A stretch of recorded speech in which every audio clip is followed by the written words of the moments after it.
Čia pažiūrėkit, kokio grožio turiu plokščių. Specialiai dedu prie šviesos ir prie šviesaus paviršiaus.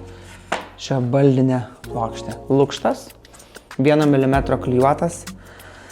Ant plokštės tai yra tikras ąžuolo lukštas. Kaina nesveikai gera ir interjere atrodo ypatingai prabangiai, nes lukštas visgi tai visiškai natūralus tas medžio raštas, kas man patinka. Čia yra puikus pavyzdys, tarkim, šita virtuvė. Šitą virtuvę mes turime iš Balio salos atsivežę ir čia yra naudotas tik medis.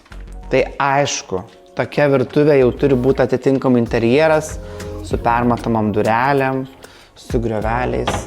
Ypatingai geras spintelių išdėstymas mano suvokimu, nieks taip daro, bet labai retai.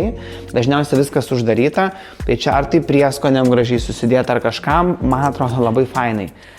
Taip pat čia jie naudoja, aišku, granito stalviršį, gali būti stalviršiai įvairūs, bet ką mes dabar darom, tai mes renkamės iš šitų lukštinių gaminių, kurie derėtų prie mūsų tabakinių grindų. Išsirinkom tabako grindis ir galvojame, kad bute labai puikiai tiktų.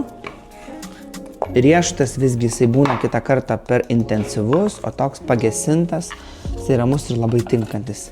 Jeigu tokios grindys, o tokie baldai, nu labai. Jeigu norim dar labiau tokią ale prabangą iššaukt, šokoladas.